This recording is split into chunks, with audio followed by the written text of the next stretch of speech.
एक बड़ी साजिश लगातार इस देश में पुलवामा 2019,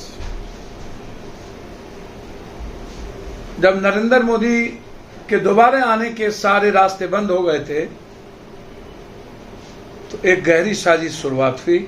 पुलवामा से।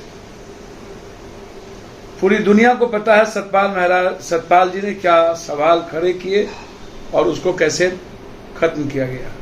उसके बाद मोदी को नायक के रूप में बनाने के लिए सबसे पहली पिक्चर एक्सीडेंटल बनाया गया मनमोहन सिंह जी। एक्सीडेंटल पिक्चर के बाद लोगों को यह दिखाया गया कि एक प्राइम मिनिस्टर ये, और दोबारा एक पिक्चर बनाया गया नरेंद्र मोदी जिसको नायक के रूप में दिखाया गया। लगातार इस देश के आने वाले नए पीढ़ियों को मार्केटिंग के द्वारा एक साजिश के तहत देश के विकास से, जरूरत से, रोजगार से, किसान से,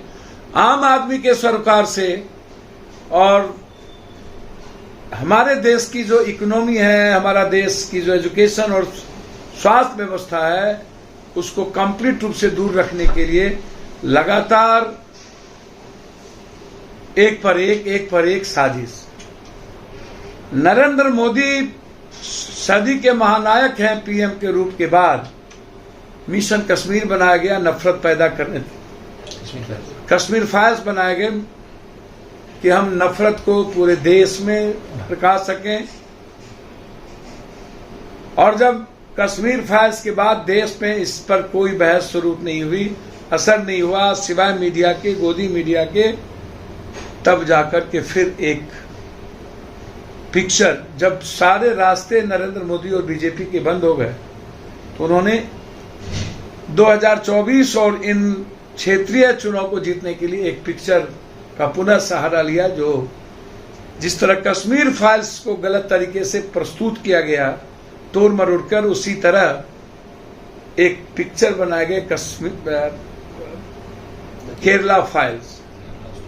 केरला स्टोरी, जिसके बारे में अंतिम में जब नरेंद्र मोदी लगातार क्या क्या शब्द के प्रयोग मंदिर मस्जिद से लेकर, हिंदुत्व से लेकर, गाली से लेकर, घड़ियाली आंसू से लेकर नमाज तक पढ़ने की बात कह दी गई, तब शुरुआत हुआ बजरंग दल। ये वही बजरंग दल है जिसको विनय कटियार भारत के एक सदन में रहने के बाद कुसुम मिश्रा 13 साल की एक बच्ची के साथ बलात्कार करके, यौन शोषण करके 4 दिन तक कैद रखती है। उस आरोप को दबा दिया गया। क्या कहा जाएगा इस बजरंग दल को? बलात्कारी बजरंग दल, या विनय कटियार जी को हनुमान की तरह प्रस्तुत आप करें, या विनय कटियार जी यदि बजरंग दल को लाया और बजरंग दल अब हमारे आस्था का सबसे बड़ा प्रतीक, जिस पर हमें गर्व है हनुमान जी, उसको जोड़ा जाना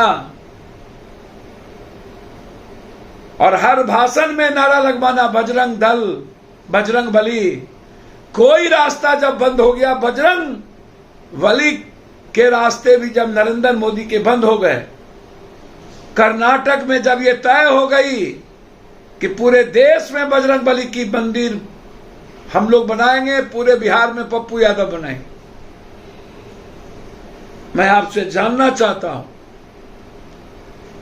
क्या वही रेपिस्ट जिसने बजरंग दल को बनाया था, आज वो बजरंग दल को जिस तरीके से बीजेपी और नरेंद्र मोदी जी ने हमारे आस्था के सबसे श्रेष्ठकर मर्यादित पुरुषोत्तम राम की छाया रहने वाले हनुमान को जिस तरीके से जोड़ा गया है, क्या ये माफी मांगने की बात नहीं है? हम उम्मीद करते हैं कि ऐसे लोगों को माफी मांगनी चाहिए कि हमारे भगवान का इस्तेमाल राजनीति के लिए और एक निचले, जिसको क्या कहा जाए, फिर कोई बात कहूं तो गलत होगा, स्तर पर जाकर हमारी मर्यादाओं को तार तार करना, और जब सारे रास्ते बंद हो जाते हैं तब आता है केरला स्टोरी। इस स्टोरी को भी बहुत जिस तरीके से इन्होंने पिक्चर बनवाया है, अंतिम पिक्चर है इनकी 2024 के पहले, इसके बाद मुझे नहीं लगता चुनाव जीतने के लिए इन शब्दों के अलावा, इन पिक्चर के अलावा इनके पास कोई रास्ते बचेंगे। इस को प्रस्तुत कर जिस तरीके से इसने चुनाव में ऐसी चीजों का प्रयोग किया है, चुनाव आयोग को बीजेपी पर बैन करना चाहिए, नरेंद्र मोदी जी के प्रचार पर बैन करना चाहिए,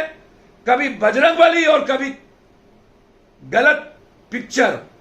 ऐसे पिक्चर को बैन करने की जरूरत है। बिहार में जहां जहां बीजेपी की सरकार नहीं है, ऐसे पिक्चर को बैन करिए।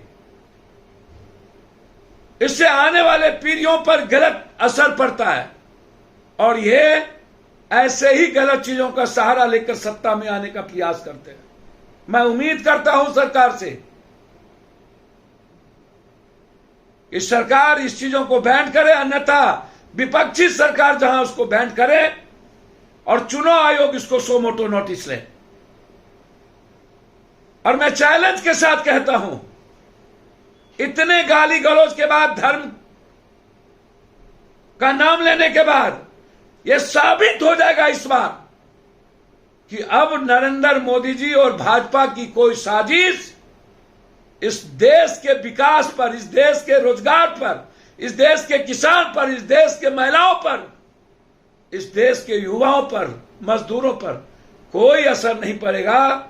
हमें वह देश चाहिए जिसमें जीने का, बोलने का, चलने का, न्याय का, राइट ऑफ एजुकेशन का, हेल्थ का, इकोनॉमी का हमें आजादी मिले